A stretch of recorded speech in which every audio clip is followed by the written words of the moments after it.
Bien, mais merci d'être là dans tous les cas, merci de nous avoir rejoints encore une fois à travers les bouchons et les autres aléas pour traverser la ville, mais vous êtes là, je pense que le sujet y est pour beaucoup, voilà, on va dire aussi que l'atmosphère sera aussi de ces ateliers, 3e édition, je crois, vous incite un petit peu à revenir. Je vous rappelle un peu le principe. L'idée, c'est de faire quelque chose de relativement court, une grosseur, pas plus, avec 2 temps. Un temps où des experts et donc un chef d'entreprise témoin vont vous donner un certain nombre de conseils, leur vision, c'est la réalité de leur quotidien, la réalité de ce que ils sont capables de vous délivrer en bons conseils pour réussir vos recherches de financement, puisque vous êtes là ce soir pour ce thème-là. Et puis une deuxième partie, une grosse demi-heure, parce que c'est le principe, vous voyez, on est quasiment en demi-cercle. L'idée, c'est que soit vraiment on a une discussion libre, à la différence d'une table ronde classique où on écoute pendant 1h15 des intervenants qui parlent et puis on prend des notes et puis voilà, on en fait ce qu'on en peut. Bah là, j'allais dire, on prend vraiment le temps de discuter entre nous et comme on l'a fait déjà à plusieurs reprises, non seulement d'interroger les témoins, les experts qui sont là, mais également parfois de s'interroger soi-même et de s'apporter des conseils parce que l'un ou l'une d'entre vous aura vécu ou vit quelque chose qui lui permet d'avoir déjà une expérience, un capital, un savoir et qu'il est parfois intéressant de le transmettre à une autre personne qui pose une question. Le tout en toute liberté, c'est-à-dire que ceux qui ne veulent pas parler ne parlent pas, et ceux qui ont envie de poser des questions ou de témoigner, peuvent effectivement intervenir librement quand ils le souhaitent. Ce soir, on a un thème qui nous tient tous à cœur vraiment de manière forte, qui est effectivement la recherche des financements, avec un principe qui est de se dire qu'il n'y a jamais vu autant de financements disponibles actuellement sur on va dire, le marché, au sens large du terme. Et pourtant, ça fait 20 ans, plus que ça, 24 ans que je fais des tables rondes sur la création d'entreprise, comme l'indique la barbe blanche, voilà. Et j'entends toujours, il n'y a pas d'argent, il n'y a rien pour moi, pourquoi, etc. Donc on va vous tenter ce soir de vous démontrer que les bons dossiers, il y a de l'argent. Il y a de l'argent, il y a du financement. Alors, on ne va pas dire argent, du financement. Voilà, c'est mieux, c'est plus corporate et c'est plus soft. Il y a des financements qui existent pour les bons dossiers, et notre ambition ce soir, c'est de vous montrer ce que c'est qu'un bon dossier et comment je vous ferai la démonstration que vous pouvez avancer avec beaucoup plus de sérénité, peut-être que vous l'aviez il y a quelques heures avant de venir nous rejoindre. Bonsoir. Voilà, vous avez votre chaise. Nos experts, je vais vous les présenter, et puis ce que je vous propose après, c'est simplement qu'on démarre. Premier expert ce soir, Michael. Là aussi, tu es habitué, tu es rompu à l'exercice des ateliers, je te laisse te présenter. C'est parti. Madame, Monsieur, bonsoir. Michael Bartelex, je suis responsable métier développement chez PGE. Alors PGE, c'est un réseau national d'accompagnement à la création reprise d'entreprise. Donc on accompagne les porteurs de projets, de l'émergence d'idées jusqu'au développement de l'entreprise, en passant par le financement. Alors nous, on ne finance pas en direct. Par contre, on fait de l'ingénierie financière, on aide au montage de business plan. Ensuite, on met en relation avec les financeurs du territoire. Merci. Ton micro, Anne-Joël. Alors, qui est à la fois l'hôte, puisque vous nous accueillez dans votre magnifique salle chez LCL, et puis à la fois l'expert financement du groupe LCL. Voilà, quelques mots. Bonsoir à tout le monde. Moi, c'est Anne-Joël Garcia. Je suis responsable de l'agence professionnelle chez LCL. Donc, on a fait de la clientèle des professionnels. On travaille sur un territoire qui va de Royan à Issoire avec que des conseillers professionnels. On est là pour vous aider justement à préparer vos dossiers, vous accompagner parce que le but du jeu c'est pas toujours d'arriver avec un dossier tout prêt et tout bien ficelé. On peut aussi avoir une démarche en appui de l'ingénierie financière pour vous aider dans le montage et vous orienter aussi vers d'autres organismes éventuellement et en partage quoi. Donc c'est vraiment de la construction. Moi j'ai 35 ans de banque, donc avec une connotation très entreprise, responsable des engagements aussi pendant un certain temps, donc sur l'étude des dossiers. Et là, ça fait 6 ans que je suis responsable du marché professionnel chez LCL. Voilà. Et puis vous avez cette chance-là, effectivement, de pouvoir interpeller directement Anne-Joëlle et de poser effectivement vos questions. Et puis c'est très rare, et je crois même que c'est quasiment une première fois, parce que je dissocie les deux activités généralement. Je vais aussi intervenir moi, à titre d'expert, parce que j'ai quelques formations que je donne régulièrement sur la thématique financement, montage de dossier de financement, parce qu'effectivement, il y a des choses à dire et à vous délivrer dans la façon d'aborder votre financement. Déjà, vous l'avez vu. Premier élément important, on est parti de l'argent, on est parti pour arriver à un financement, d'accord ? Déjà, c'est pas tout à fait la même chose, vous verrez. Deuxième élément, et c'est là-dessus sur lequel j'ai même un petit paperboard ce soir, j'aimerais attirer votre attention pour débuter, pour lancer cet atelier. C'est que on vient chercher souvent des aides, des subventions et des prêts. Voilà, quand on va à sa banque, voilà, c'est une très mauvaise approche.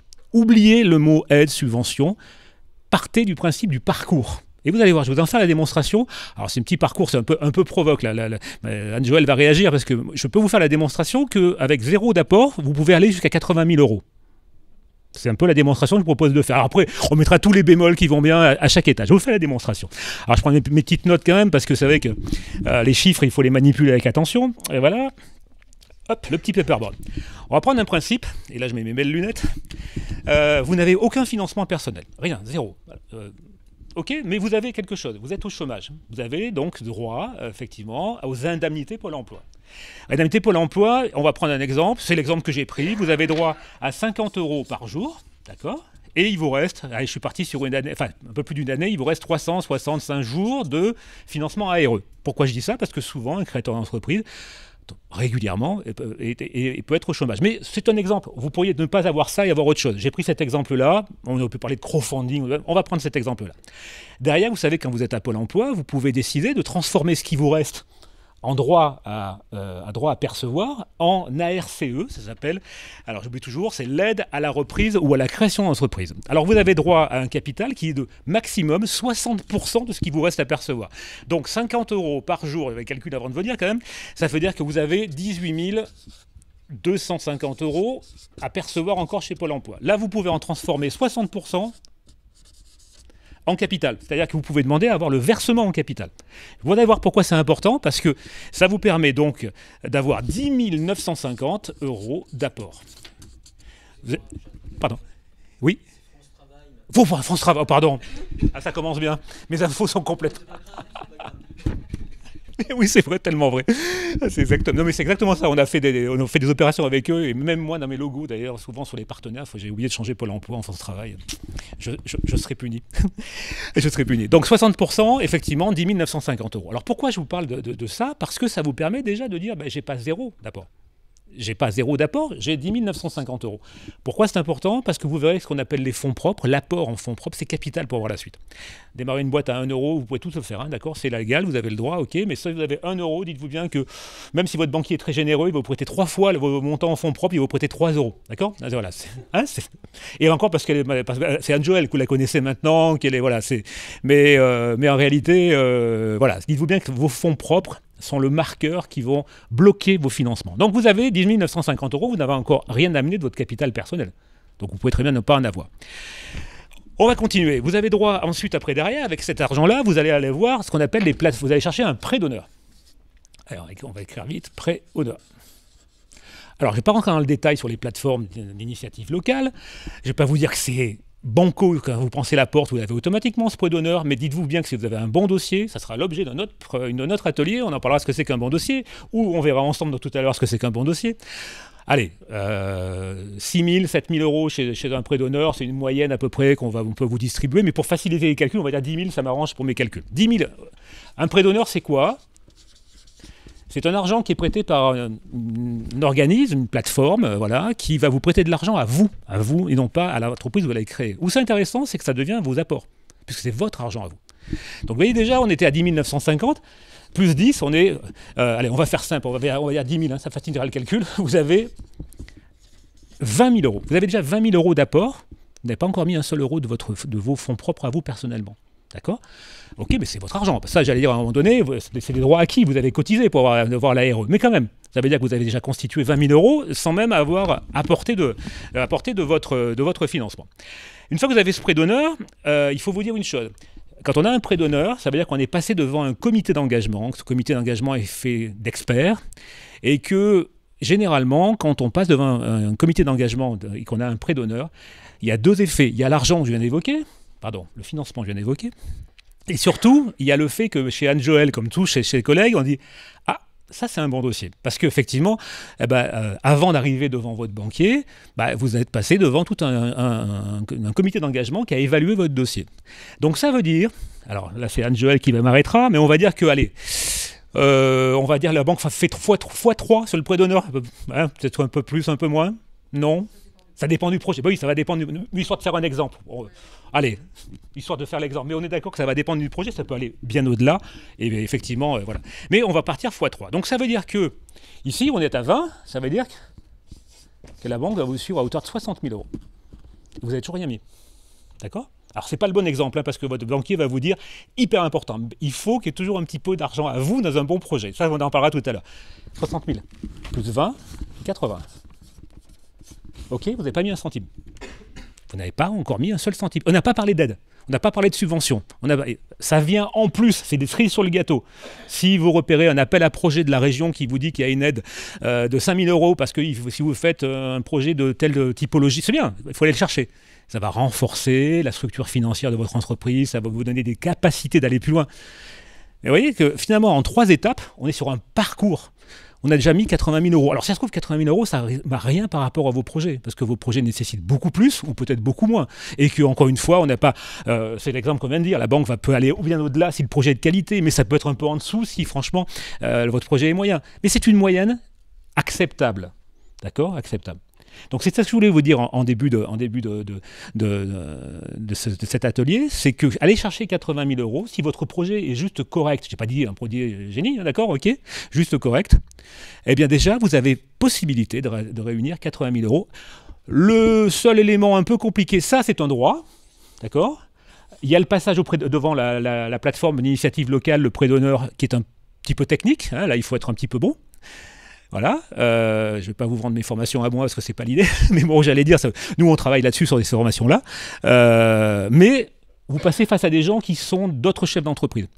Donc ça veut dire que vous passez devant des gens qui vous comprennent, qui sont capables d'analyser votre projet et qui généralement sont très bienveillants. Si votre projet est juste correct, ils sont bienveillants, il n'y a pas volonté de planter les projets.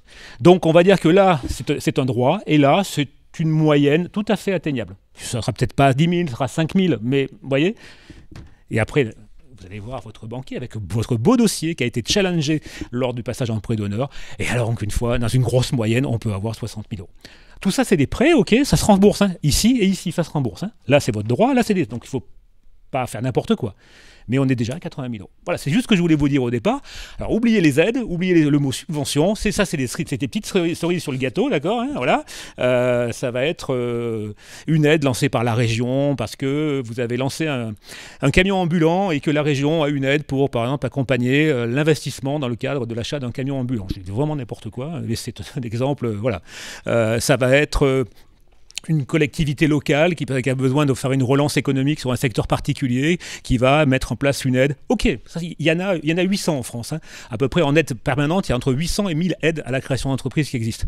Mais c'est des cerises sur le gâteau. Cet argent-là, c'est d'abord un parcours et c'est à vous de jouer. Voilà, moi c'est ce que je voulais vous dire en ouverture.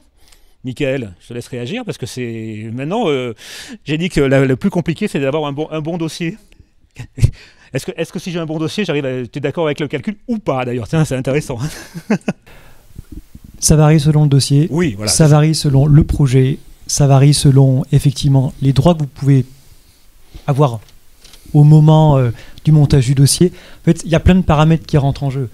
Et il faut se dire que un bon dossier à un moment donné, c'est un dossier dans lequel vous mouillez aussi un petit peu financièrement. Tu l'avais évoqué tout à l'heure. C'est un élément important, ça montre à votre financeur que vous êtes investi, au-delà des compétences et de l'énergie que vous allez y mettre. Le fait de mettre aussi un peu d'argent, ça peut être un vrai plus pour le financeur. C'est la case que je n'ai pas indiquée, parce que c'était pour l'exemple de dire on démarre avec 0 apport de votre part, mais essayez d'aller gratter déjà 5 000 €. Hein, sur un projet de cette taille-là, c'est évident. Si on parle d'un projet d'achat d'un commerce avec 200 000 € d'achat de murs, ou 400 000, on n'est pas sur les mêmes thématiques, mais c'est une sorte de ratio. Mettez un petit peu de votre poche, ça peut toujours se faire. piocher un petit peu dans une partie de vos droits ARE. Enfin, voilà, prenez pas tout, mais sécurisez aussi, mais voilà, vous pouvez construire ce capital. Alors, c'est quoi un bon dossier, justement? J'arrive chez toi, j'ai envie de me lancer. Comment tu l'analyses, un bon dossier? Qu'est-ce que tu donnes comme bon conseil? Voilà. Alors, déjà, je dirais un bon dossier. Le bon dossier, il doit partir de vous. C'est-à-dire, vous, en tant qu'entrepreneur, qu'est-ce que vous allez vendre à votre financeur? En termes de compétences, en termes de savoir, en termes de savoir-faire, savoir-être. Parce que je dirais que devenir chef d'entreprise, c'est différent que d'être salarié aujourd'hui, être demandeur d'emploi, peu importe. Vous êtes peut-être bon technicien aujourd'hui dans votre métier. Demain, être chef d'entreprise, c'est un métier à part entière. Je pense que les témoins autour de cet atelier peuvent témoigner sur le sujet.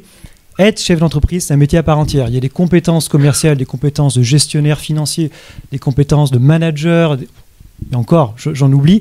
Mais voilà, il y a un certain nombre de compétences à valoriser. Donc, il est important de mentionner à votre interlocuteur le fait que vous ayez des compétences et des savoirs transférables, je dirais, dans votre projet. Voilà, premier point.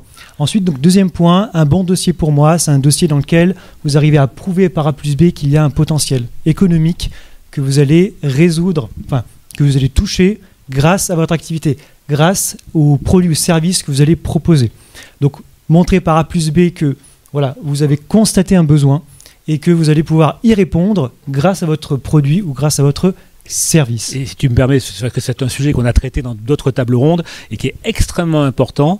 N'oubliez pas que les gens qui vont vous prêter de l'argent, c'est pas des mécènes. Hein. Il faut qu'ils puissent vivre et démontrer qu'ils font aussi des résultats financiers. C'est des entreprises, la banque. Hein.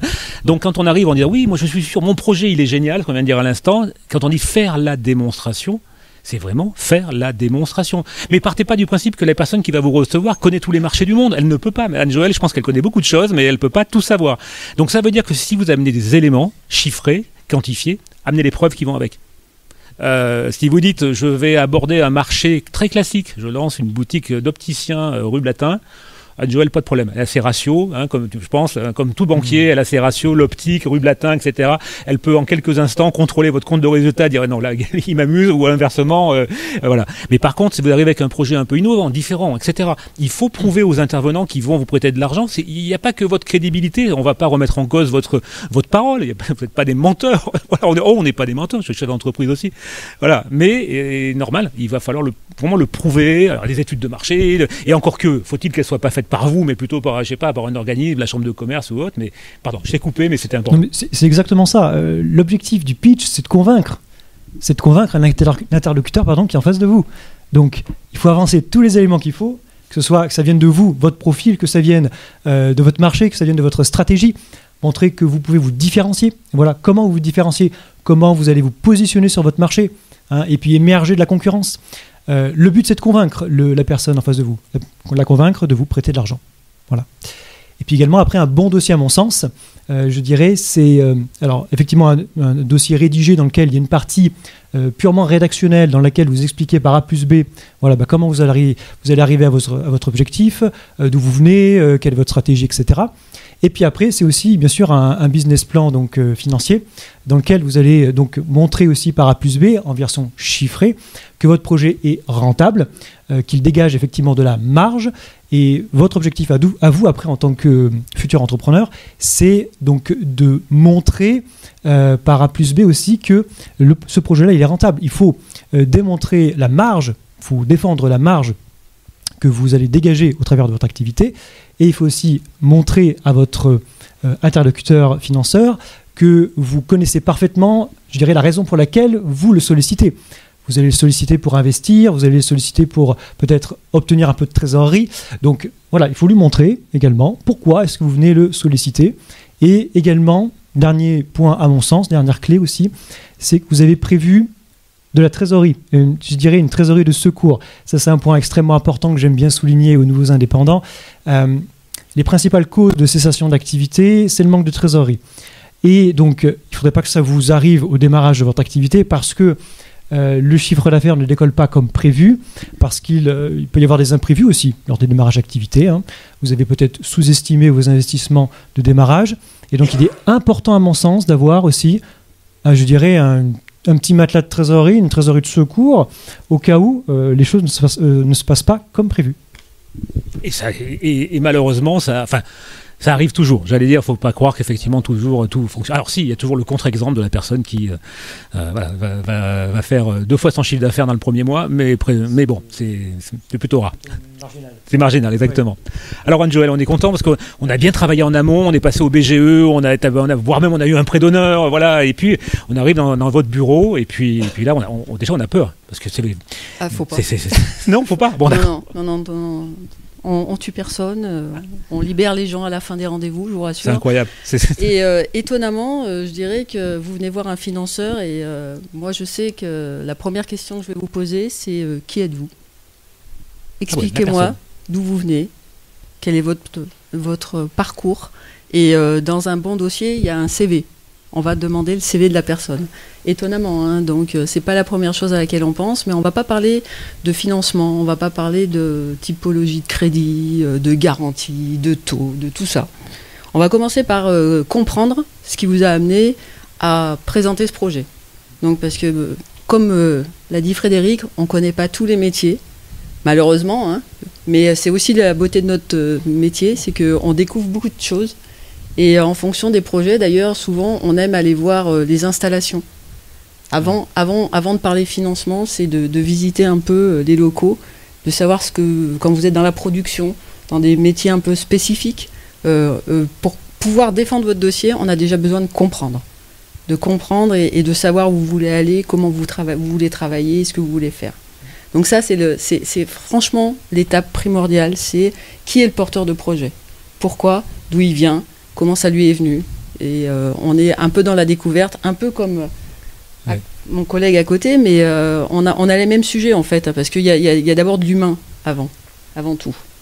Donc et après, on va rentrer dans la partie plus technique, et là on va rentrer dans le business plan prévisionnel, on va appeler ça un prévisionnel d'activité. Et la première aussi des choses qu'on va chercher à comprendre, c'est vous avez mis un chiffre pour le chiffre d'affaires. Mais comment l'avez-vous construit ?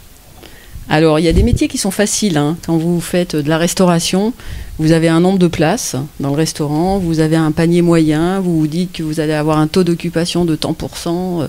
Voilà. Mais il y a des métiers où c'est plus difficile. Et je me rappelle d'ateliers où on a justement évoqué le juste prix, le à quel prix. Parce que tout de suite, par exemple, si on regarde des bilans d'entreprise sur 2023, on va tous voir pour beaucoup qu'ils ont augmenté leur chiffre d'affaires. Mais d'où ça vient ? Est-ce que c'est l'effet prix avec l'inflation ou est-ce que c'est l'effet quantité ? Donc on n'est pas sur les mêmes sujets. Donc il faut que vous nous expliquiez comment vous avez bâti votre chiffre d'affaires, parce qu'en fait, le chiffre d'affaires, c'est ce qui va déterminer tout ce qui est en dessous. Parce qu'il y a deux façons d'établir un prévisionnel. La bonne, qui est de partir d'en haut et d'arriver en bas. Et après, il y a celle qui, de facilité, où vous voulez un crédit, vous savez qu'il vous faut tant de rentabilité et vous remontez à l'envers. Et celui-là, généralement, il est un peu bancal. Parce que quand on arrive à comment vous avez bâti votre chiffre d'affaires, là, ça devient un peu plus compliqué, quoi. Donc, et comme l'a dit Frédéric, on a besoin, en fait, de valider, que vous nous aidiez à valider, à nous apporter les éléments pour pouvoir défendre le dossier. Et pour ça, il faut qu'on décortique un peu les choses, quoi. Après, les charges, y a des loyers, il y a des choses comme ça, je veux dire, ça s'établit beaucoup plus facilement. Il y a des critères, on sait. Mais le déterminant, c'est le chiffre d'affaires. Comment vous allez faire, quel prix, quel moyen, quelle chose, et pour pouvoir le valider. Une fois qu'on a validé le chiffre d'affaires, c'est beaucoup plus facile de valider ce qu'il y a en dessous, parce que les charges de personnel, un employé, ça coûte tant. Si vous bénéficiez, alors vous pouvez utiliser en capital, ou vous pouvez aussi vous dire, je vais pas faire supporter à mon entreprise pendant 1 an, voire 18 mois ou 2 ans, les charges de personnel, et ça peut aussi être une économie. Voilà, c'est ça. Et voilà, vous aider à monter un projet quand vous avez de l'apport, par exemple, vous n'avez pas forcément besoin d'aller chercher le capital. Et à ce moment-là, vous vous dites, pendant 2 ans, je ne me rémunère pas sur la structure, donc je ne fais pas peser de charges. Et c'est un volant de sécurité que vous créez quelque part, si vous n'avez pas forcément toute la trésorerie, quoi. Il y a plein d'astuces comme ça.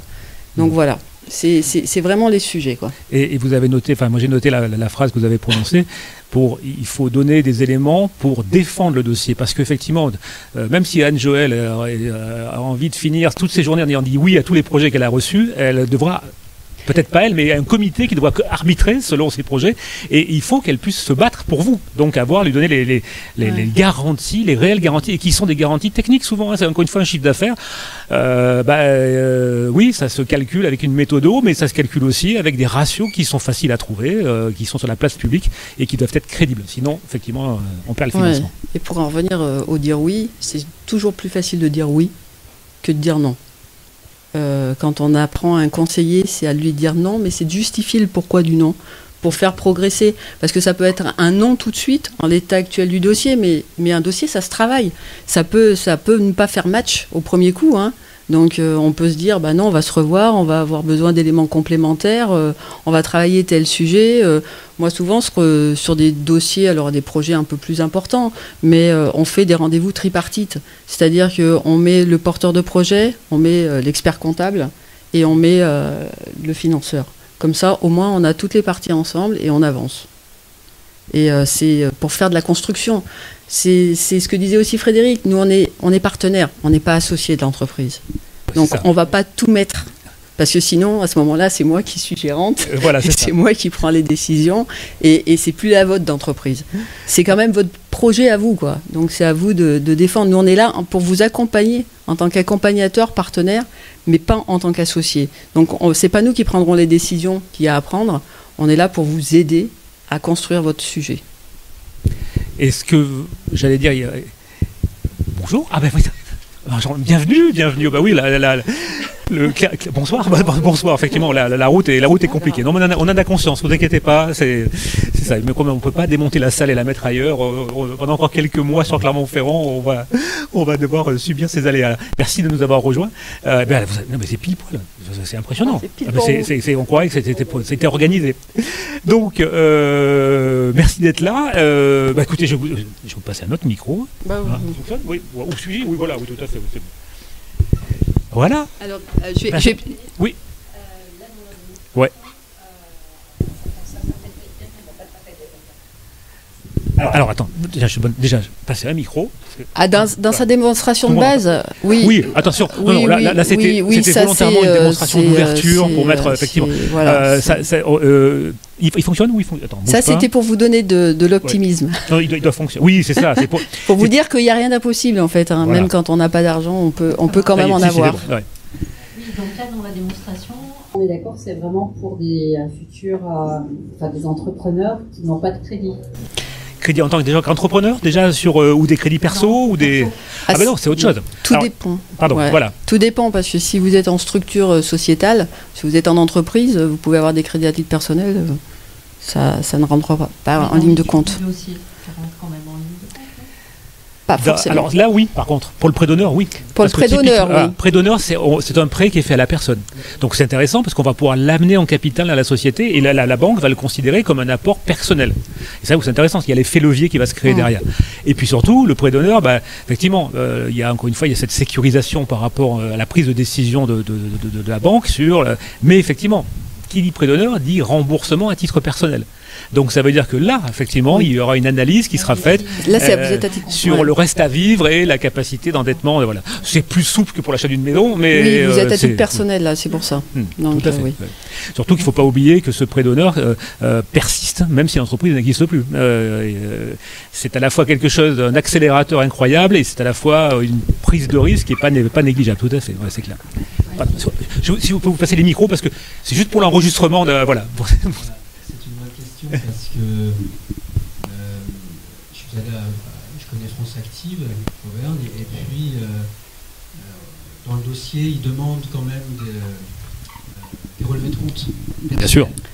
Donc si vous êtes dans le rouge, je suppose, j'en sais rien, mais ça voudrait dire que mes propres financements personnels sont pas très sains. Donc bien sûr. voilà, ça peut mettre en fait. Vous avez tout à fait raison. Il y a la crédibilité, alors il y a la crédibilité humaine, technique du porteur de projet lorsqu'il passera effectivement devant l'examen bancaire, mais il y a aussi la capacité de ne pas être, comment dirais-je, porteur déjà d'une dette qui fait que tout devient très compliqué à gérer, à la fois effectivement. Par contre, encore une fois, c'est des choses qui sont dissociées. À part pour les prêts d'honneur, c'est des choses qui sont dissociées, qui n'entrent pas en ligne de compte. Ouais. Et puis si vous êtes surendetté ou trop endetté, il y a des plateformes qui sont spécialisées. Si je suis trop endetté, la banque. Alors, faire confiance, elle va avoir du mal. On va regarder, en fait, on ne parle pas forcément en termes d'endettement, on parle de comportement bancaire. Donc tu sais que voilà, on va regarder si comment on parle, comment on dit, si la personne. Non, c'est à titre voilà, mais on va regarder si la personne gère à titre personnel en bon père de famille, comme on dit.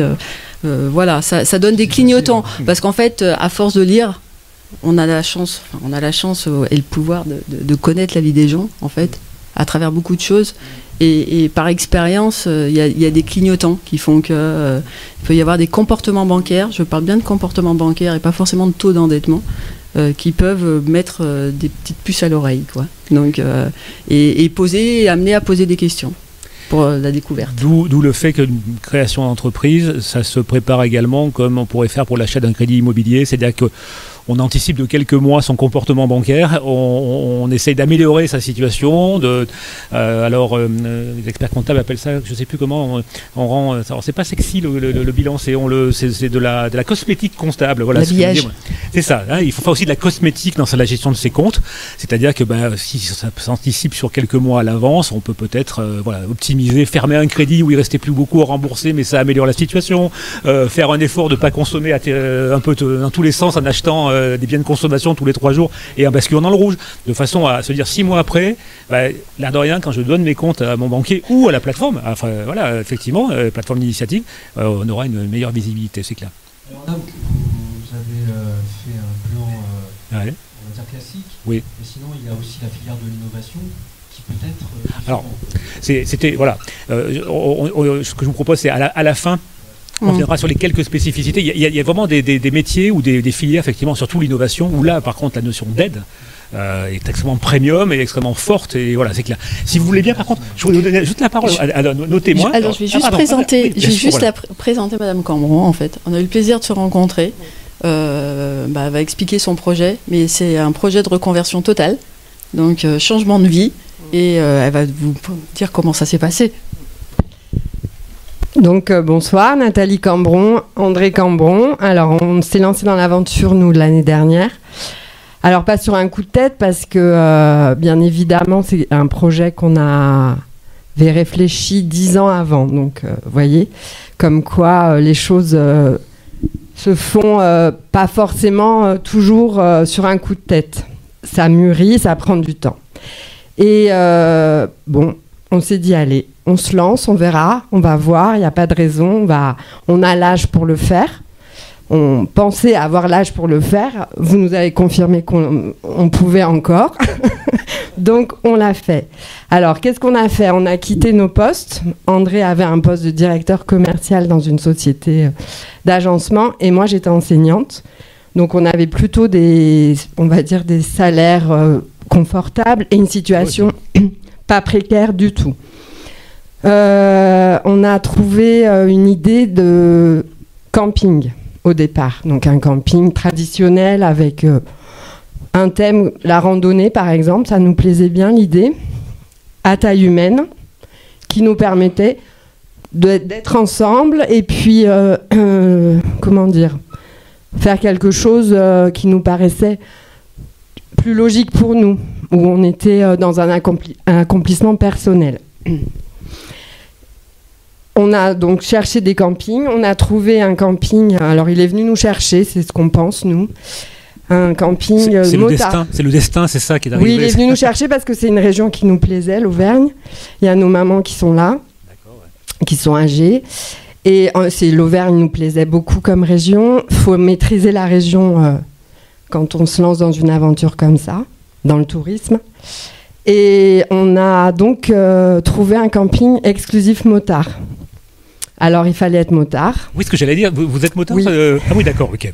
Donc, quand même, il y a une André base, est motard depuis que tu as le permis, en fait, 18 ans.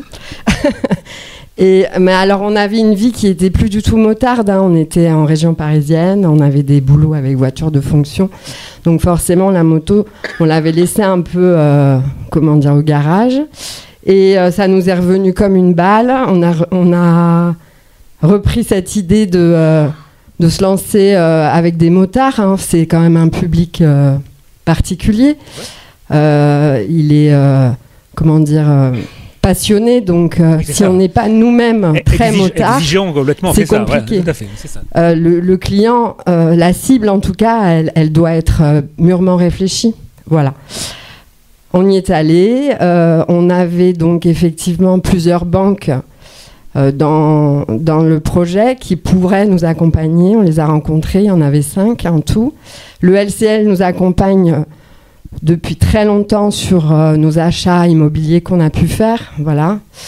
Et on est donc venu en rendez-vous. On a eu pas mal de questions. Mais le dossier était déjà bien étudié avant. Hein. Clairement, on n'a pas eu beaucoup à vendre notre situation financière. C'était plus nos motivations. C'était plus la manière dont on abordait ce nouveau projet qui arrivait dans notre vie, parce qu'on a tout plaqué pour ce projet-là. Donc voilà. Et je pense que aussi ça vient, c'est un feeling aussi. Oh, oui, on a eu un courtier effectivement qui nous a très très bien accompagnés. Il a été de très bons conseils.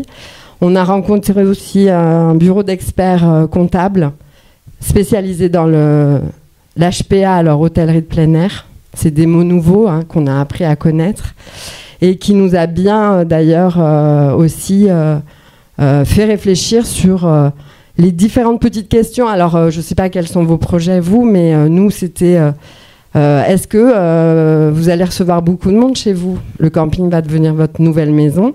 Est-ce que vous avez reçu des gens chez vous déjà beaucoup ? Est-ce que vous aimez recevoir ? Voilà, c'est des petites choses auxquelles on n'avait même pas pensé, mais ça faisait du bien de l'entendre et on s'est dit, bah oui, c'est notre profil, ça nous correspond, on aime recevoir, on aime avoir du monde, on aime, voilà. Et oui, c'est quelle taille le camping ? Vous avez quelle superficie, quel nombre de... Ah, vous avez le micro, donc tout va bien. Je vais laisser André sur la partie technique. C'est ça, j'allais dire... 130 couchages. D'accord, donc, okay. Aujourd'hui, ça nous permet effectivement de recevoir... On a la partie hébergement et la partie restauration. On fait demi-pension obligatoire chez nous. D'accord. Donc repas du soir, petit déjeuner. Ouais. Et un restaurant qui nous permet d'accueillir 120, 130 personnes. Ah oui. Maintenant, notre souhait, c'était, comme disait Nathalie, un camping à taille humaine. Donc c'est pas notre souhait. Oui. On s'est cantonné à 90, ce qu'on a fait la saison dernière. Ce qui nous a permis pour une première saison de prendre nos marques et d'arriver avec des résultats positifs. Donc ça, c'est la bonne nouvelle de l'année. Donc oui, 130 couchages. Donc effectivement, après le tour des banques, le LCL, moi je suis LCL depuis que j'ai pu ouvrir un compte. Mes parents ont ouvert un compte d'ailleurs. Et il y avait tout un historique qui a été présent, qui était là, et le LCL nous a accompagnés pour ce projet qui nous a permis, en tout cas, voilà, ça nous a permis de concrétiser ce qu'on a voulu pendant 10 ans. C'est indiscret de vous demander les enjeux financiers, ou pas ? Ou si vous dites non, hein, c'est, j'allais dire... Le camping, on l'a acheté 900 000 €. Voilà, non, oui, j'imagine. Déjà, voilà, on n'est pas dans les exemples là, on est vraiment déjà dans des niveaux... Ah ouais, vous étiez par là, pardon, on était sur des... D'accord, ok, effectivement, c'est un choix de vie et en même temps un choix de... On a investi notre maison, en fait. Eh oui, voilà. D'accord, ok. On a vendu notre maison et...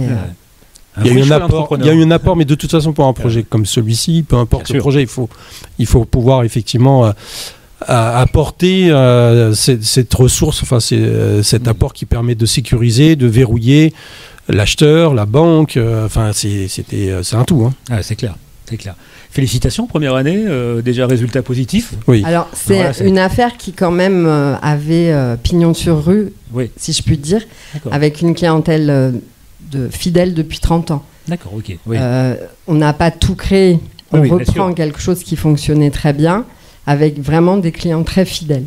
D'accord. Donc voilà, il n'y avait plus qu'à faire. Cette partie restauration, au départ, on n'en voulait pas, nous. Nous, on ne voulait pas faire de la restauration. Ce n'était pas notre but. Nous, on voulait vraiment rénover, accueillir, enfin voilà, être présent, mais pas être sur une alimentation quotidienne avec tout ce que ça engage. Mais de toute façon, on est arrivé là-bas et plus rien n'était possible autrement. Autrement, il fallait le faire, c'est d'accord. Merci pour votre témoignage, en tous les cas. Question, monsieur. Alors, je vais vous passer un micro, si ça ne vous embête pas, parce que c'est... Hop, c'est parce qu'on m'en fait une captation vidéo aussi, ça permet... Hop, si je prends le mien ne suivra pas, je te le rends. Pardon. Bonsoir, juste une question. Vous étiez sur Paris ? Oui. Vous avez parlé de la maison, donc vous avez vendu la maison, ça vous a fait l'apport. Comme vous êtes venu en Auvergne, on sait que le temps de finaliser le dossier, etc., ça coïncide pas forcément en même temps. Je voulais demander à votre banquier à côté si vous aviez signé un compromis, si vous avez prêté sur la base du compromis ou si... Non, il a fallu qu'on vende notre maison, qu'elle soit vendue et qu'on ait l'argent sur le compte. Merci. Ça ne nous a pas empêché d'avancer le projet avec la banque, mais à un moment, il fallait l'argent sur le compte pour effectivement passer à l'étape... Oui, là, c'est plus simple puisque dans un camping, il y a de l'hébergement. Donc on peut se loger. Oui, c'est ça, oui. Effectivement, ça facilite un peu. Quand il n'y a pas d'hébergement, la question est d'enjeu crucial quand vous changez de région. Alors, ça dépend des campings. Il y a des personnes qui font le choix d'être dans un bungalow toute l'année. Oui. Enfin, mais on changeait tout le monde ne crée complètement. pas un camping, c'était ce que vous vouliez dire. Oui, voilà, non, bien sûr, excusez-moi. Non, c'est clair. Merci. C'est vrai qu'à un moment donné, l'apport, pour être considéré un apport en fonds propres auprès de la banque, il faut que cet argent soit disponible. Effectivement, le banquier, ou alors ça devient d'autres formes de crédit, mais ça devient très compliqué dans ce cas. Oui, il vaut mieux que ça soit disponible, parce que nous, il faut qu'on verse les fonds de toute façon, c'était chez le notaire, et c'est difficile parce que si on monte un jeu de domino en fait après, et s'il y a quelque chose qui vient casser dans l'engrenage, ça peut tout remettre en cause, quoi. Donc, et après, on peut se retrouver dans des situations. Donc ça ne sera pas le Crédit Lyonnais, je suis désolé. C'est pas, peu importe. Non, mais c'était pour savoir. Il y a un compromis, il y a une promesse de vente, il y a une date de signature d'acte. C'est une question de quelques mois de transition familiale. Donc ma question, elle était très directe et ça tombe bien puisque ces messieurs dames étaient dans cette situation. Mais rencontrer quand même un Joël, je suis persuadé qu'il y a toujours des possibilités de discuter, d'échanger. Mais c'est vrai qu'à un moment donné, dans l'acte d'engagement de la création d'entreprise, effectivement, vous devenez un entrepreneur à proprement parler, avec une société qui, après tout, est une personne morale. Donc effectivement, c'est plus exactement mon argent perso qui passe d'un compte à l'autre, je vends ma maison, j'ai fait un crédit relais, c'est complètement autre chose. C'est un autre univers et on bascule. Après voilà, faut comme disait Monsieur Cambron, il y a des choses à verrouiller, mais que ça soit pour l'acquéreur, parce que lui aussi il veut dormir tranquille. Oui. Et malheureusement les pré-relais des fois c'est compliqué. Ouais, donc les sorties sont pas toujours aussi évidentes que ça. Au dernier moment, enfin, peut y avoir des choses qui vont pas jusqu'au bout, quoi. Donc voilà, ça peut être un crédit vendeur par contre. Il peut y avoir des choses qui décalent les choses dans le temps. Donc ça peut être des crédits vendeurs pour éviter d'avoir à verser les fonds tout de suite. Il y a d'autres possibilités de montage, mais qui sécurisent plus en termes tout le monde, parce qu'il n'y a rien de tel que d'avoir un projet, d'arriver à la veille du projet, de se dire ah bah non, ça marche pas. Et là c'est une catastrophe pour tout le monde, quoi. Ah, c'est ça. Et nous, ça a été très compliqué parce que les acheteurs de notre maison n'arrivaient pas à obtenir de prêt. Jusqu'à la dernière minute, on a eu très peur puisqu'ils nous ont envoyé les refus et ils ont trouvé une banque in extremis et la veille, il fallait qu'on refasse toute la vente s'ils n'avaient pas... on a eu l'accord la veille, quoi. Donc puis, oui, c'est des moments très stressants. C'est clair. Et puis j'allais dire, ce type de montage en 2022, on est au prix du marché, la maison elle se vend en 2023, on ne peut plus jurer de quoi que ce soit, et de ce qui se vend ou se vend pas. Donc c'est vrai que c'est la prise de risque, c'est pas toujours au banquier à l'assumer. C'est logique et c'est évident. Avant de détailler un peu plus sur d'autres dispositifs, oui, on est avec vous, monsieur. Je sais pas où est passé le deuxième micro, c'est peut-être le monsieur qui l'a. Ça vous embête pas de donner, ou alors de faire un mi-parcours tous les deux. Voilà. Merci beaucoup. Par contre, en deux mots, oui. Qui êtes-vous? Ça ne vous embête pas qu'on sache. Je m'appelle Pascal Pingot et je suis dans la filière innovation en ce moment. En antécréation, je vais bientôt me déclarer sous forme de SASU. D'accord, voilà. D'où la question sur l'innovation, effectivement, où il y a un vrai... Alors là, il y a un vrai... Alors là, il y a un sujet sur lequel... c'est intéressant, en tout cas. Très intéressant. Très intéressant. Il y a réellement... Alors, même si on a un petit peu monté en gamme sur les aides à l'innovation, parce qu'on est plutôt... Maintenant, on finance plutôt la deep tech ou des choses comme ça, des choses un peu plus disruptives. Non, mais non, oui. Pas toujours, non. On finance aussi, puisque l'industrie maintenant, on en parle. On veut, l'État, le gouvernement veut relancer l'industrie. Donc les objets, les produits sont au goût du jour maintenant, encore. Alors, puisqu'on parle d'innovation, justement, on peut peut-être approfondir un petit peu sur cette filière-là. Oui, tout à l'heure, je vous disais, c'est un parcours. On vient de voir effectivement le parcours classique. On n'a pas encore évoqué les aides, comme je disais. Elles sont très typées, ces aides-là. Encore une fois, il y a des portails qui existent aujourd'hui sur lesquels vous pouvez lister les aides, mais ne commencez pas par là. C'est là, encore une fois, la cerise sur le gâteau. Sauf dans des filières particulières, comme l'innovation. L'innovation, effectivement, alors à contrario de ce que je viens de dire, effectivement, c'est vaste parce que ça peut inclure également une innovation d'utilisation, une innovation de design, une innovation qui n'a pas de rapport nécessairement avec la technologie. Et ça, chacun d'entre vous peut rentrer dedans. Peut-être plus compliqué sur un camping, quoique on peut très bien imaginer que vous ayez imaginé un dispositif très particulier. Oui, un dispositif disruptif, donc qui n'existe pas. Et là, on va se rendre compte donc qui vont peut-être être incubés. Oui. Donc, et là, on va mettre le doigt sur l'innovation en question. Et on va regarder partout. De manière internationale, si ça se fait, ce concept se fait ou pas. Et là, bien sûr, ça change tout. Ça peut être...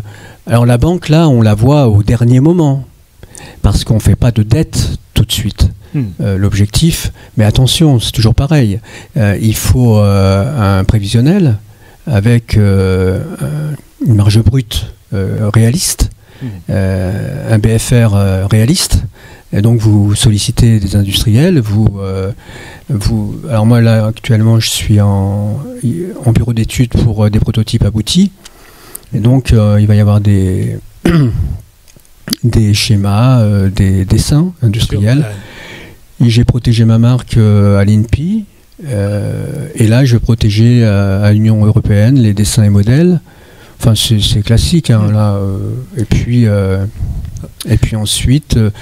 Vous allez voir l'industriel, vous êtes conseillé pour certains industriels à solliciter, et puis vous allez voir, et c'est comme ça que vous construisez la marge brute, le coût moyen, votre panier moyen, et le bénéfice net, une fois tout déduit entre les deux, qui va vous revenir. Mais la marque, c'est très important aussi, parce qu'il ne faut pas avoir peur de donner un prix correct. Donc, je baisse un petit peu, attendez, bougez pas. Voilà. C'est très important parce que tout est dans l'esprit de la marque, l'ADN de la marque, le marketing. Mais si c'est vrai que c'est tellement vaste. Oui, c'est vaste. Mais j'avais une question ce soir sur le financement, effectivement. Parce que et puis j'ai pas envie d'occuper la parole non plus toute la soirée, mais c'était simplement. Vous allez rentabiliser sur les 900 000 euros. En combien de temps ce projet va être rentabilisé? Déjà une première année positive, c'est pas banal. Oui, mais il y a une projection derrière tout ça. Un camping, c'est en moyenne, comme nous disaient les experts comptables, on y vit parce qu'on y vit. Donc ça, c'est H24 pendant 6 mois, et le reste de l'année, on vit là et on est sur des travaux. Donc on y reste une dizaine d'années maximum. Après, on a un crédit de 7 ans pour le fonds de commerce, voilà, et de 15 ans pour l'immobilier. Le foncier, d'accord, tout à fait. Donc, et ça nous va bien, voilà. Mais on s'est donné 10 ans.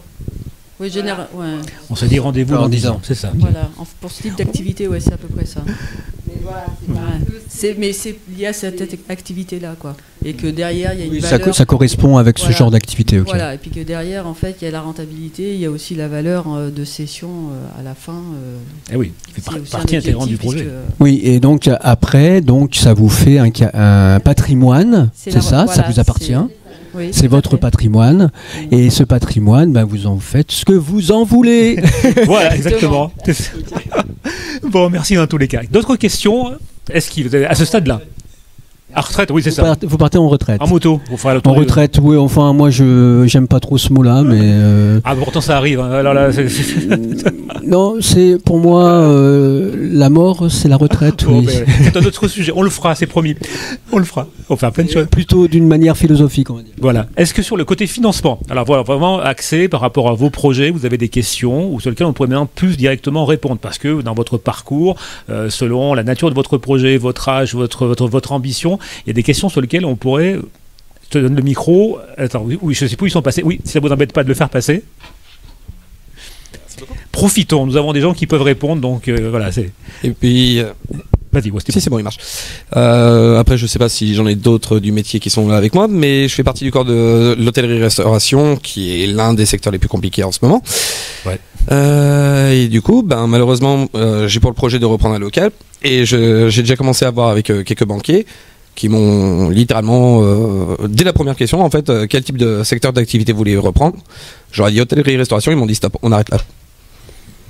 Ah ouais, j'ai pris des murs, hein. Là c'est même pas une porte, c'est un mur. Même un Portugais monte pas un mur aussi vite. Et alors, du coup, qu'est-ce qui peut me prouver que justement vous pouvez, qu'est-ce que vous pouvez m'apporter comme argument convaincant que vous allez pouvoir me suivre ou inversement dans le projet ou inversement dans votre dossier. Je vais inverser le sujet. Ouais. Non, mais il n'y a pas de souci. Exactement. C'est en fait, voilà, qu'est-ce qui fait que votre dossier, pourquoi? Alors déjà, dire non, parce que par rapport aux critères d'activité, c'est vrai qu'il y a des secteurs sur lesquels les banques n'interviennent pas. Mais pas ce type d'activité. Ça, c'est du cyclique et du conjoncturel, en fait. Le sujet de la restauration, c'est tout projet, chaque projet doit être regardé dans la mesure où il est unique. Mais malheureusement, après voilà, je vais pas donner de nom d'agence, de banque ou quoi que ce soit. Mais il y en a certains, ils ont même pas ouvert mon dossier. Hein. Ils m'ont dit direct hôtellerie-restauration et ils font cherchez pas, on va pas lancer le débat plus loin parce que voilà, vous êtes l'un des métiers les plus à risque. Bien sûr. En gros, ils m'ont fait comprendre qu'ils n'étaient pas du tout motivés et chauds à l'idée de continuer de fournir des prêts à des restaurateurs et à des hôteliers. Alors sur l'hôtellerie, c'est peut-être encore un peu plus complexe. Oui, après oui. Voilà. Moi je parlais la restauration, la globalité hôtellerie-restauration. Il y a toujours, comme je dis, il n'y a pas d'activité. Il n'y a que des projets individuels et personnels. C'est-à-dire que oui, peut-être que la politique d'octroi de l'établissement dans lequel on évolue va nous dire attention. Parce que c'est globalement un secteur d'activité très touché actuellement. Depuis le Covid, ça a été compliqué. Voilà, il y a beaucoup de sujets à ce niveau-là. Mais après, vous avez toujours le dossier qui va sortir du lot et qui va faire qu'il va fonctionner. Et la plus belle des réussites qu'on peut avoir, c'est d'aller contre ce qu'on nous dit et de dire que, voyez, celui-ci, on a bien fait de l'accompagner parce qu'il est là et il se développe. Et la plus belle récompense, moi, on a monté, il y en a qui ont des étoiles Michelin, quoi. Ah, mais ça j'en doute absolument pas. C'est vrai que voilà, c'est le porteur et c'est le projet en lui qui doit être défendu. C'est ça. Mais... Si je peux juste moi témoigner, parce que pour voir le nombre de porteurs de projets aussi depuis un paquet d'années, effectivement, et dans d'autres domaines. Il y a des banquiers qui sont plus ou moins spécialisés, même si tout le monde affiche un caractère généraliste. Moi, je vois on parlait d'innovation ou des startups, il y a des banquiers qui font pas du tout et d'autres qui vont le faire, parce que c'est on va pas citer effectivement d'autres banquiers, mais des banquiers qui n'ont pas de politique sur l'accueil d'entreprises innovantes parce que c'est pas leur stratégie, parce que la prise de risque est trop importante, ils veulent pas y aller. Donc effectivement, ils vous recevront n'importe qui et ils vous diront gentiment, non, parce que c'est pas dans leur politique. Ou alors, ce que dit Anne-Joëlle, il faut que le dossier soit sur le haut du panier avec tous les critères ouverts. Après, déjà, il faut faire attention un peu à ça. Je pense que chez LCL, on est généraliste et il n'y a pas de ciblage plus particulier peut-être à un petit. Alors Anne-Joëlle. Alors notre ADN chez LCL, c'est quand même la profession libérale à la base.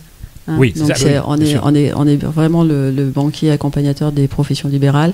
Après, il y a des domaines sur lesquels on n'a pas forcément en Auvergne, hein, parce qu'il y a des filières spécifiques dans certaines régions sur l'agriculture.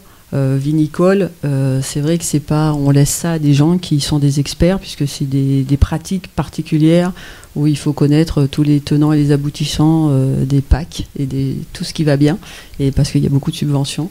Et après, je vous dis, il n'y a pas de projet sur lesquels il faut s'interdire quoi que ce soit. Il faut juste au moins déjà, par respect, écouter le projet.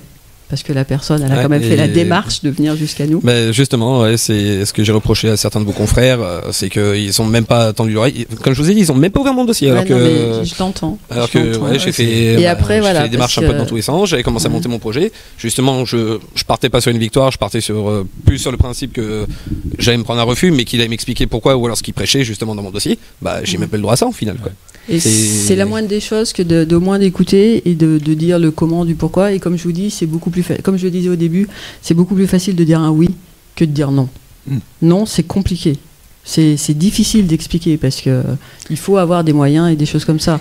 Et on n'est pas, alors je vais le dire, hein, on n'est pas forcément une banque spécialisée dans l'innovation. Non, bien sûr. Mais n'empêche qu'on en a dans nos portefeuilles parce qu'il y a des gens, il y a des porteurs. Et moi, je suis extrêmement convaincue par mes années d'expérience que en fait, ce n'est pas ma banque. Hein, je suis employée de la banque, mais L'humain, c'est la relation humaine. Des fois, vous avez envie de défendre des projets parce que vous pensez que le projet, il va avec personne. Et quand je vous disais que le porteur de projet, c'est l'essentiel, c'est déjà si vous avez convaincu la personne en face de vous que, ça a un intérêt et que c'est vraiment ça. Après, les chiffres, on arrive souvent à trouver une solution, quoi. C'est des chiffres. Ce qui m'avait le plus frappé, c'est ça. Avec André, en ressortant des rendez-vous, on s'est dit, mais en fait, ils nous ont posé aucune question gestion, savoir si les chiffres qu'on avait réussi à les lire, simplement, parce que quand on crée une entreprise, il y a quand même des termes, BFR, enfin, des termes, si on n'a jamais travaillé dans la gestion ou quoi, enfin, ça parle pas, quoi. Nous, c'est plus ou moins, quand on est un particulier, on a son salaire et ses dépenses, c'est tout. Mais les rendez-vous, à chaque fois, c'était... on a parlé de nous, des différentes activités qu'on a faites, de nos passions, de l'envie réellement qu'on avait, les motivations, quoi. On n'a pas tellement parlé du plan de financement. On l'a même pas abordé. Et ça m'avait frappé, moi. Oui, vraiment. Tout à fait. Après, une dernière remarque aussi, c'est parce qu'effectivement, c'est juste pour avancer, qu'on essaie d'aller vite. Mais après, on aura un petit moment d'échange autour d'un verre. Je cherche le Brice qui est là. Oui, tout va bien. Voilà, c'est ça. Mais il faut se dire une chose. Je crois qu'aujourd'hui, l'hôtellerie-restauration, c'est une découverte, je pense, au sens que c'est plus que ça a été. Au sens que avant, par définition, quelqu'un qui ouvrait un hôtel ou un restaurant. De toute façon, depuis la sortie du Covid, le métier a complètement changé. Voilà. Là, et quelque part, ça devient comme un start-upper où il sait qu'il va falloir avoir 5 banquiers, il va falloir qu'il se batte, il va falloir qu'il pitch, il va falloir qu'il refonde son dossier pour à ce que ça passe. Sauf que le start-upper sur une innovation, il le sait, c'est dans ses gènes dès le départ. Effectivement, un restaurateur, par définition, c'est quelque chose de traditionnel. Habituellement, il allait à la banque, s'il avait les garanties, il était bien placé, il avait un emplacement numéro 1, il avait lui-même une capacité de gestion, boum, le prêt tombait presque Anne-Joëlle va m'arracher les yeux, mais le prêt tombait presque naturellement et logiquement. Aujourd'hui, c'est un métier de tension, effectivement, avec beaucoup d'arrêts, donc ça veut dire que, trouver un financement, c'est un peu plus compliqué. Mais c'est jouable, elle l'a dit. Moi, j'ai retenu. Oui, non, mais ça, après, j'en doute pas, mais bon, c'est vrai que c'est relativement décourageant. Et puis, c'est pour ça que, du coup, je suis ici aussi. C'est pour voir les alternatives, justement, pour pousser encore plus d'argumentaires auprès des banquiers que j'aurai l'occasion de rencontrer, quoi. C'est clair, je t'ai vu réagir. Je voulais juste réagir par rapport à votre question, monsieur. Est-ce que vous avez été accompagné dans le cadre de ce projet ? Justement, là, je commence à entamer les formations. Justement, j'allais prendre rendez-vous à la Chambre des commerces pour voir tout ce qui est éligible pour moi et tout ce qui m'était accessible. Pardon. C'est ça. C'est important parce que justement, dans le cadre du montage de votre plan de financement, voilà, pour ce commerce-là, peut-être que le conseiller chambre de commerce aura à vous préconiser d'autres aides, enfin un montage financier différent. Et aussi, je pense, le plus important, c'est que le conseiller qui va vous recevoir, que ce soit chambre de commerce ou autre, un BGE ou autre, c'est que ce conseiller-là, il est en contact avec des interlocuteurs financeurs sur le territoire. Et ça peut vous donner plus de chances, finalement, pour être entendu. Voilà. C'est une chance supplémentaire. C'est l'alternative justement dont tous mes anciens patrons, enfin la plupart de mes anciens patrons m'ont expliqué justement. Ils m'ont dit soit d'aller voir la conférence de Fred. Après voilà, monsieur, ça fait un moment qu'on se connaît. Et du coup, on peut manger sur les tables qu'il dirigeait. Donc si vous voulez investir, allez-y. Moi, je peux porter une crédibilité de consommateur. Surtout qu'en plus j'ai un panel. Je suis cuisinier, serveur et barman. Je fais les trois. Donc là, c'est vrai qu'au niveau du CV, j'ai pas à me plaindre. Et même au niveau des recrutements. Mais c'est vrai que moi déjà en tant que responsable de salle ou chef cuisinier ou même chef de bar, recruter maintenant dans notre métier, c'est un calvaire. Tout est compliqué. Là, c'est un vrai calvaire. Et ça, c'est typiquement dans n'importe quelle nature de projet. Vous savez, tout à l'heure, en tout début, on a parlé de crédibilité, que le chiffre d'affaires, comment il est calculé, comment il est crédible. Et effectivement, la restauration est un domaine qui est en plein changement. Mais y a-t-il un domaine qui n'est pas en plein changement actuellement? D'accord, ok. Voilà, avec les arrivées des technos, etc. et tout. Ça veut dire qu'à un moment donné, la personne qui va vous prêter doit croire dans ce projet parce que ça le rend crédible et exceptionnel. Il faut qu'il soit un peu différenciant. Et c'est là où l'accompagnement, pensez au BGE, c'est un très bon réseau aussi. Mais Mickaël vous en parlera aussi. Tu peux donner le micro à la personne. Voilà. Juste pour finir, oui. C'est vrai que Madame Cambron disait qu'on n'a pas regardé son plan de financement, mais parce qu'elle travaillait avec un spécialiste. Voilà. Un expert spécialiste avec qui on travaille en totale confiance et en fait on a les dossiers en amont et on les analyse et en fait là on n'est plus sur le sujet du financier parce qu'on sait que c'est validé par le cabinet d'expertise comptable qui est spécialisé aussi dedans, donc c'est des gens du métier et pourquoi les remettre en cause le projet qu'ils vont monter, ce sont des professionnels de cette activité-là. Donc c'est vrai que en fonction, ou ça peut être aussi un expert comptable, les experts comptables aussi sont spécialisés parfois dans certaines typologies d'activités. Vous avez certains qui ont dans leur portefeuille plus d'artisans commerçants, d'autres qui sont plus profession libérale, d'autres qui sont plus dans la restauration, dans l'hôtellerie. Donc voilà, à partir du moment où vous avez des gens et qui vous aident, je suis à fond sur l'accompagnement, c'est primordial. C'est un point extrêmement important. Avant de vous donner la parole, mais c'est encore une fois la crédibilité. Et cette crédibilité, elle passe par le fait de se faire accompagner. Alors on peut trouver ça, mais je sais faire un compte de résultat. Oui, mais c'est des effets leviers. On parlait des prêts d'honneur, mais effectivement, se faire accompagner par un réseau, etc. Quand vous allez poser votre dossier, l'air de rien, on tourne la première page, on voit que vous êtes accompagné par un cabinet comptable qui est expert dans ce domaine-là. Les chiffres, comme disait Anne-Joëlle, on va les relire, mais enfin, normalement, ils sont justes et ils sont crédibles. Après, derrière, on voit que peut-être un expert en marketing, en marque, vous a accompagné pour crédibiliser l'étude de marché. C'est pas vous qui avez fait ça sur le coin d'une table, même si c'est votre métier. Voilà. Derrière, on va voir que peut-être il y a un cabinet qui vous a accompagné pour rendre le dossier plus sexy et plus intelligent et plus cohérent. C'est encore mieux, etc. Et après, vous avez obtenu un prêt d'honneur. Là, vous avez ce qu'on appelle des tampons, des marqueurs positifs. D'accord ? Ça veut dire que vous avez mis tous les bons tampons sur votre dossier. Et la personne qui va vous financer, elle n'aura plus qu'une seule chose à voir, et vous l'avez dit, vous, la personne, l'humain que vous êtes. Tout le reste, c'est acté. Alors que prendre rendez-vous directement cash chez son banquier, c'est compliqué, quoi. Attendez, il y avait la dame qui avait le micro, pardon. Je vous donne la parole. Moi, je rebondis sur ce qui s'est dit tout à l'heure, notamment sur l'exemple de Nathalie et André. Vous avez très rapidement évoqué la question du chiffre d'affaires. Du coup, en fait, ma question, c'est quelle est... en fait, c'est pour toutes les deux les questions. Quelle est l'importance, finalement, réelle du chiffre d'affaires prévisionnel et du chiffre d'affaires que vous avez racheté, finalement? Est-ce que, donc, apparemment, votre première année était positive, donc est-ce que vous l'avez atteint, dépassé? Et du coup, ça appelle aussi une deuxième question qui est donc la notion de risque. Entre l'investissement et le chiffre d'affaires attendu ou prévisionnel. Si on se lance sur les risques, oui. Nous partons pour une deuxième heure, mais... Vous n'êtes pas partis, je vous le dis tout de suite, moi. Alors, le chiffre d'affaires, c'est l'élément clé et c'est l'élément pivot, en fait, des choses. Alors, quand vous partez sur une reprise d'activité, c'est plus facile, vous avez des bases. Donc, on va aller regarder les bilans du cédant, comment il travaillait, dans quelle optique, si ça évoluait, la typologie, ce qu'il a développé, pas développé, les effets de levier qu'il peut y avoir encore, parce que chaque nouveau participant amène sa pierre à l'édifice. Tout le monde a des projets, des idées de développement. Donc, mais c'est franchement le moteur. C'est comme je vous ai dit, un compte de résultat, ça se monte de deux façons, par en bas, par en haut. Si vous le montez par en bas, vous avez des chances de pas arriver en haut. Alors juste un mot par en bas, par en haut, par en bas, c'est les charges. D'accord, c'est de partir des charges. Par le résultat, en fait, de partir de ce que vous voulez et de remonter à l'envers. Et là, non, c'est pas formidable. Faut vraiment que le chiffre d'affaires soit bien déterminé à la base. Alors, il peut y avoir un premier exercice où on n'est pas tout à fait au-dessus, où on explose le chiffre pour X raisons, mais il faut avoir un seuil de rentabilité en dessous duquel il ne faut pas aller, quoi. Donc voilà, il faut réussir à déterminer quel est le chiffre d'affaires en dessous duquel je vais commencer à perdre de l'argent et là je vais commencer à m'inquiéter. Et après, Madame Cambron va en parler mieux, mais c'est eux qui voient évoluer le chiffre d'affaires au cours de l'année et qui suivent et qui se posent des questions à ce moment-là. Tu veux en parler, toi, du chiffre d'affaires ? Si ça ne vous embête pas, oui, non, on va en parler après entre nous pour pas que ça dure trop. C'est un objectif, c'est ça, oui, tout à fait. Ouais. C'est l'objectif qui permet effectivement de sécuriser le projet. Donc, si on ne fait pas attention à ces chiffres, à cette rentabilité, parce que le chiffre rentabilité, mois par mois, oui, c'est compliqué.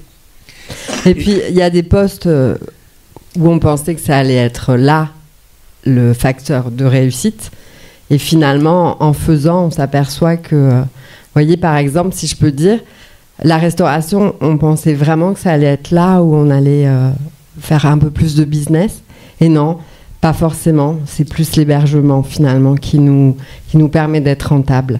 Donc, on aurait pu mettre des leviers sur la restauration parce qu'on pensait que c'était là-dessus qu'il fallait... c'est ça qui nous permettait de générer du chiffre. Et non, c'est les hébergements. Mais ça, on le découvre après. Donc, on part d'un chiffre d'affaires. Ce chiffre d'affaires nous permet d'être rentable. Mais il faut toujours réfléchir et se poser c'est du pilotage et sans arrêt des questions, quoi. Je suis vraiment navré, c'est qu'on essaye toujours de tenir grosso modo 1 heure avec le retard, on y est. Je sais qu'il y a plein de questions. Voilà, l'idée, c'est que vous avez maintenant une partie échange autour d'un verre où vous pourrez être plus direct dans les questions que vous pouvez poser. Vraiment, dites-vous bien, dans ce qu'on vient de voir à l'instant, ça sera peut-être un peu le mot de la conclusion, et je suis désolé, Mickaël, j'avais plein de questions que je m'étais noté aussi, mais bon, allez voir BGE, c'est super, voilà, effectivement. C'est très riche. Ce qui vient d'être dit là, vous n'avez peut-être pas mesuré, mais il y aura la vidéo en ligne, vous pourrez la revoir, vous verrez que c'est très très riche, qu'on a vu plein de notions, cette notion de crédibilité, qui vont changer complètement l'accueil que vous aurez en face de vous, la notion que par effet levier et par parcours, vous allez pouvoir avoir un certain niveau de fonds et de financement. La notion que les aides, c'est à part l'innovation, on est d'accord sur le parcours effectivement où là il y a d'autres enjeux, parce que, surtout notamment les aides à l'innovation, on peut aller les chercher avant même de se créer. Donc c'est là où c'est intéressant, sur les études de marché, sur les choses comme ça. Donc faut en parler avec monsieur, il vous fera la suite de l'explication. Mais voilà, il y a des financements, il en existe beaucoup. Il y a des cabinets spécialisés, allez les voir, discuter, et vous allez vous rendre compte que parfois où ça bloque, effectivement, c'est que des petits éléments de blocage dans votre dossier, parce que c'est pas la réalité. Il y a des financements qui existent. Ok, on est d'accord, ils sont parfois simples à identifier. Je vous disais, 800 à 1000 aides disponibles en France à la création d'entreprise, mais ça c'est le bout du bout. Voilà. Avant, il y a un dossier à créer, il y a un montage à faire, et puis j'espère qu'on vous aura apporté au moins un petit peu d'aide, voilà, pour votre parcours. Merci de cette belle soirée. On continue autour d'un verre maintenant et vous pourrez poser directement vos questions. Merci à vous, bonne soirée. Merci. Ah oui.